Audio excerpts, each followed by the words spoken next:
강대국 한국이 러시아처럼 현무 미사일을 탑재하는 방식의 SLBM 핵잠수함 개발을 본격적으로 선포하다. 이번에도 역시 한국과 러시아의 긴밀한 군사기술 협력에 따라 SLBM 개발이 진행될 가능성이 굉장히 높아진 이유. 현재까지 국방과학연구소에서 현무 SLBM 미사일 정보에 대해 밝힌 바에 따르면 대한민국 국방부의 최종 목표는 러시아처럼 극초음속 활강탄두를 적용한 현무 미사일을 잠수함 탑재형 SLBM 미사일로 개량화시켜 전략적 타격을 신속하게 만드는 게 핵심 목적이라고 밝혔다. 즉, 이번에도 한국과 러시아의 군사기술 협력을 통해 극초음속 활강탄두를 개발해야만 한다.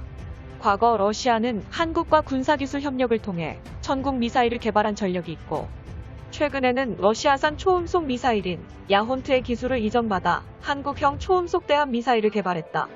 초음속 미사일의 기술을 이전하는 형태는 전 세계적으로 봐도 유례없는 일이지만, 한국과 러시아의 돈독한 외교적 협력 관계를 통해 초음속 미사일에 관한 기술적 연구 개발을 병행한 것이다. 특히 잠수함에서 발사하는 SLBM 현무 미사일 특성상 크기를 축소하는 소형화 기술이 굉장히 중요한데, 이러한 기술마저도 한국이 러시아의 야혼트 미사일 기술을 이전받을 때 같이 습득했으며, 2021년 한국은 잠수함에서 발사하는 잠대지 현무 미사일을 현무 44 미사일로 공식적으로 명명하고 개발을 진행 중이다. 한국 정부는 한미 정상회담 진행 시기와 동시에 러시아와 물밑에서 군사적, 경제적, 문화적 협력을 추진했고, 미사일 엔진에 관한 협력이 주된 내용이었다. 한미 정상회담 시기 한국 정부의 의장은 러시아와 외교적 회담을 동시에 진행했으며, 우주 발사체와 미사일 로켓 엔진에 관한 기술적 협력 강화와 함께 러시아산 백신, 스푸트니크 V의 국내 생산 등 한러 간의 연대와 협력 공감도 동시에 진행되었다. 강대국 한국이 러시아와 협력해 군사무기 기술력을 집중시켜 현무 미사일 핵잠수함을 개발하려는 진짜 이유, SLBM 현무 미사일이 갖춘 진정한 잠재력. 2021년 현재 한국군의 현무 미사일 보유량은 3,000발을 넘어서 4,000발을 향해 돌진하고 있으며, 현무 미사일 생산 공장은 지금 이 순간에도 바쁘게 가동되고 있다. 현무5 미사일과 현무4 미사일의 각종 개량형 등 한국군의 현무 미사일 증가량은 더욱 빨라질 것이며, 2030년이 되면 현무 미사일 4,000발을 넘어서 5,000발 보유를 향해 나아갈 것이다.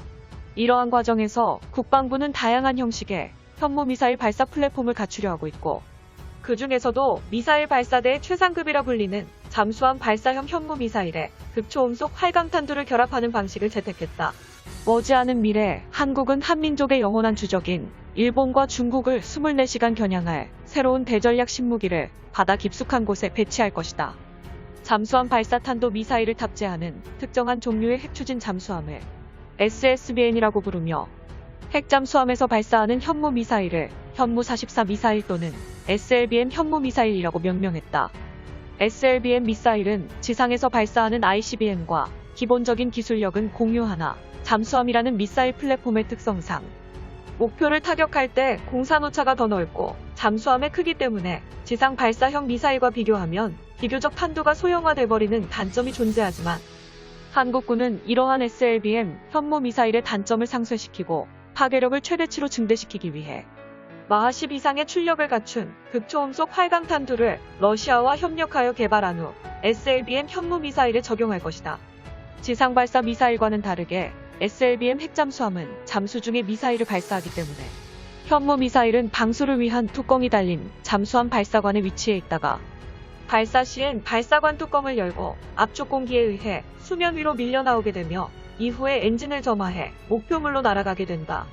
근본적으로 적국의 선제 공격에 그대로 노출되어 있는 지상 발사형 ICBM과는 달리 SLBM 미사일을 탑재한 핵잠수함은 적국이 일일이 추적해도 드넓은 태평양에서 찾을 가능성이 0%에 가깝기 때문에 선제 공격에 면역을 가진다. 미사일 전략에서 SLBM이 가지고 있는 가치는 전 세계에서 가장 강력한 대전략 무기에 해당하며, 신속한 미사일 타격으로 기습 공격과 보복 공격이 전부 가능하다는 엄청난 장점을 가지고 있다. 가장 중요한 사실은 2021년 5월 22일자에 열린 한미 정상회담에서 미사일 사거리 제약이 완전히 풀리면서 잠수함 발사형 현무 미사일도 대륙간 탄도 미사일급 사거리가 가능해졌다는 것이다. 한국형 핵잠수함에서 발사되는 현무 44 미사일의 사거리는 궁극적으로 극초음속 미사일 속력으로 인해 사거리 3,000km를 가뿐히 초과할 것으로 예상된다. 무엇보다도 지상 발사형 미사일과는 달리 전 세계 바다의 곳곳을 누비는 핵잠수함 특성상 한국의 영원한 주적인 도쿄만 앞바다, 베이징 앞바다는 물론 인도양을 넘어 대서양까지 3,000km 사거리를 갖춘 한국형 핵잠수함의 타격 지점이 닿지 않는 곳은 절대로 없다. 한국형 SLBM 현무미사일 탄두 중량은 소형화를 거쳐 4톤에서 6톤 정도로 군사 전문가들은 추측했으며 핵잠수함 개발 전 재래식 잠수함에도 동일한 형태의 미사일이 장착될 예정이다. 도산 안창호함처럼 장보고 3급은 건조 단계에 따라 배치 1과 2, 3으로 나뉘는데 장보고 3급에 탑재돼 SLBM 미사일은 배치 1에 6발, 배치 2와 3에 각각 8발이 탑재되는 형식이며 머지않은 미래 한국형 핵잠수함 개발이 완료되면 총 12발의 SLBM 현무 미사일이 탑재된다.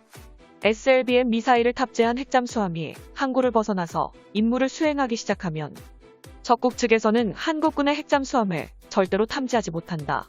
2030년 일본 영토의 대도시와 중국 영토의 대도시가 한국군의 SLBM 현무 미사일의 유효 사거리 수중에 전부 떨어지는 시대가 올 것이다.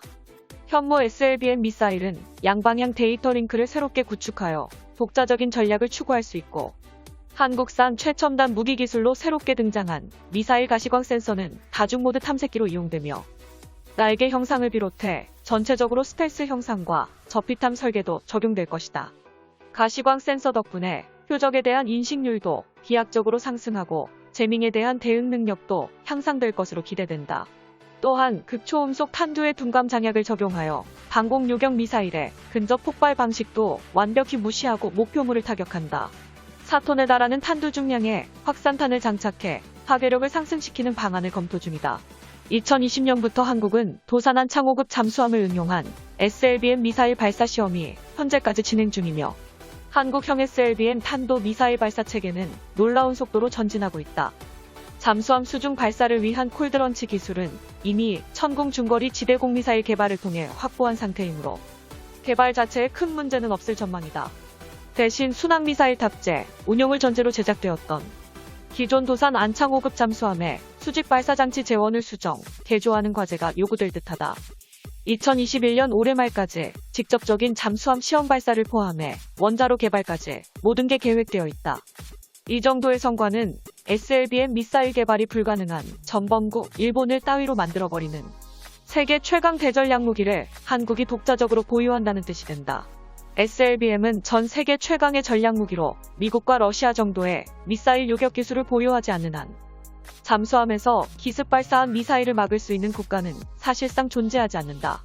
더구나 한국이 현재 개발하고 있는 SLBM 미사일은 무려 극초음속 활강탄두, 한국의 영원한 주적, 일본과 중국의 대도시도 순식간에 타격할 수 있게 되는 것이다. 한국군이 이러한 SLBM 미사일을 최종 시험 발사까지 성공하는 순간 미사일 초강대국 한국은 전 세계에서 7번째 SLBM 개발국으로 등극한다. 영상의 정보가 유익하셨다면 채널명 대고구려제국 구독과 알림 설정 진심으로 감사드립니다.